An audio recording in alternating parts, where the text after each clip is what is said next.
Oi gente, no vídeo de hoje eu vou te mostrar como foi que eu fiz essas duas peanhas, que são esses dois adornos nas laterais dessa estátua de Lord Ganesha, que eu também fiz e que tem vídeo aqui no canal, que para mim vai servir para colocar velas ou flores. Então eu vou te mostrar passo a passo como eu fiz essas peanhas. Eu sou Ricardo Santiago, esse é o meu canal e aqui eu amo trocar experiências com você de decoração e arte. Vem comigo e não perde essa!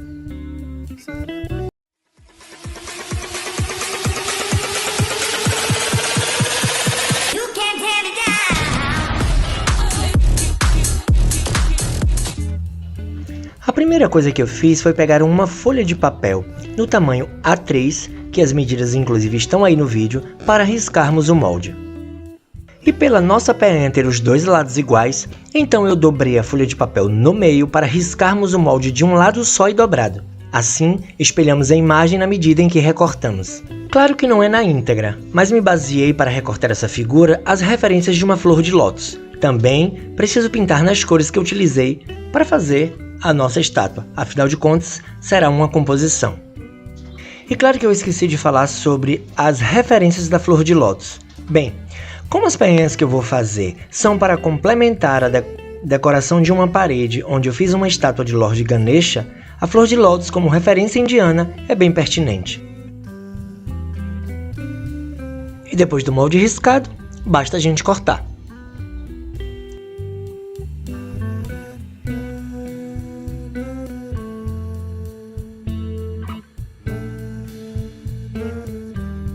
E aí está o nosso molde recortado, mas acabei achando que ficou pequeno para o que eu ia fazer. Não que eu não tivesse medido ou não tivesse algum tipo de referência de tamanho, mas achei que as medidas do papel A3 seriam suficientes. Mas como não foi, completei um pedaço meio que inventado na hora. E aí está. Como as medidas do comprimento do A3 é de 42 centímetros, acrescentei mais aproximadamente uns 15 de cada lado, então ficou na faixa de 72 centímetros a nossa peça. Agora, cuidadosamente, vamos marcar na madeira para darmos o corte. Vamos precisar apenas contornar nosso molde, porque não tem nenhum tipo de risco dentro da figura. Caso tivesse, precisaríamos usar um carbono para transferência.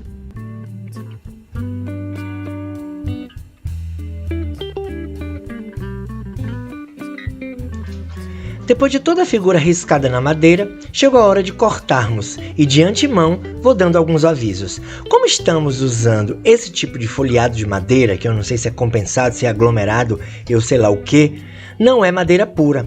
Precisamos ter muito cuidado, porque esse tipo de material no manuseio da nossa serra tico-tico, ela tende a lascar. Então, recomendo que cortem cuidadosamente e bem devagar.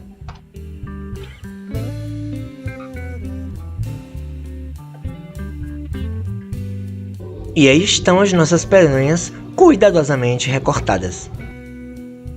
E para finalizar os processos de corte, vamos fazer uma espécie de suporte, onde vamos colocar as velas, as flores ou o que quer que seja.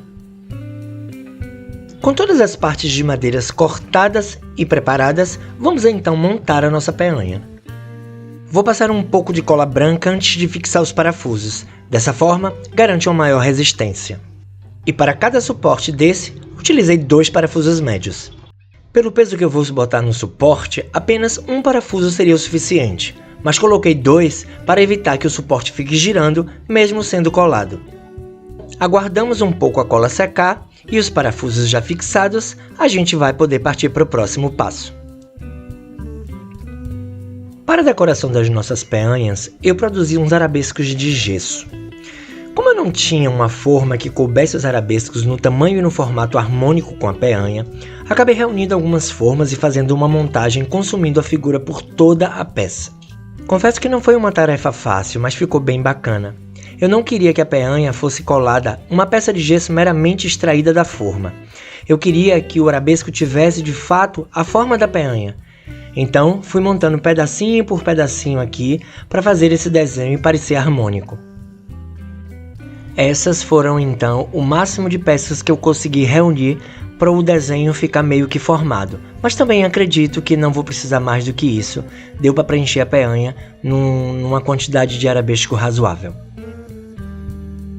Como eu digo sempre aqui no canal, eu gosto de fazer esses tipos de montagem de peças de gesso na madeira com um acabamento bem legal para parecer que a madeira foi entalhada. Para isso, eu pego sempre massa corrida e aplico nos orifícios que ficam entre a madeira e a peça de gesso. Aplico inclusive com os dedos mesmo, gente, porque dessa forma eu fico com mais precisão para tapar todos os relevos. Assim, com os relevos cobertos de massa corrida, não ficam as peças aparentes como se fossem coladas. Esse procedimento de aplicar massa corrida também, além de garantir um melhor acabamento, na secagem da massa, automaticamente também ajuda na resistência da peça de gesso. Depois de aplicada a massa corrida por toda a peça e, obviamente, antes de secar, vamos alisar com um pincel umedecido por todos os lugares que aplicamos a massa.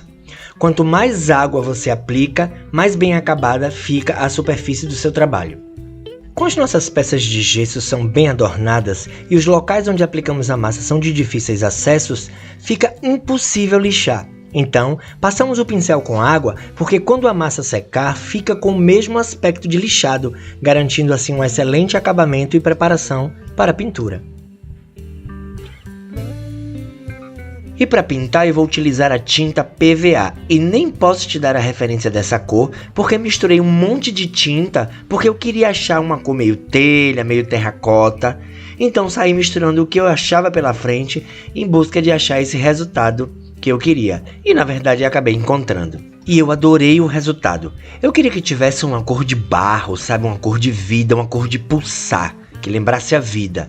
E nada lembra mais a vida do que o barro, né? Então eu gostei muito do resultado.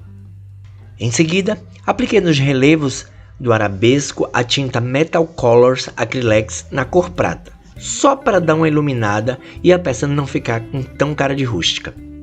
E para aplicar dessa forma, você precisa depositar a tinta no pincel numa quantidade muito pouca, e o pincel inclusive completamente seco. Você retira o excesso num tecido, né? E aí aplica na superfície que você quer iluminar. O efeito é bem bacana, gente. E é claro que para concluir, eu vou aplicar folhas de ouro na minha peanha. Gente, para o processo inicial, na região em que nós vamos aplicar a folha de ouro, é necessário a gente aplicar o verniz mordente. Depois que a gente aplicar o verniz mordente na região que a gente vai aplicar a folha de ouro, a gente espera secar completamente antes do processo. E agora então, vamos aplicar as folhas de ouro. Depositamos a folha de ouro na superfície em que o verniz já está seco e aplicado. Com um pincel extremamente macio, você dá pequenas batidinhas até a folha de ouro aderir no verniz. Depois, com movimentos circulares, você tira todo o excesso de ouro da peça. E se você chegou até aqui agora e está curtindo esse vídeo, não esquece de dar um like, isso é muito importante para o canal, para o YouTube perceber que você está gostando do conteúdo que a gente produz aqui. E se você não se inscreveu no meu canal ainda, gente, não custa nada, basta aí apertar o botãozinho, se inscrever no canal e inclusive deixar ativo o sininho de notificações para todas as vezes que eu postar um vídeo novo aqui você sempre ser avisado. Então, não esquece de dar um like no vídeo e se inscrever no canal. E olha como ficou o resultado das nossas peças e eu espero imensamente que você tenha gostado. Vamos conferir lá na parede como é que elas vão ficar e eu te espero aqui no próximo vídeo. Um grande beijo, uma boa semana a todos e até o próximo vídeo. Bye!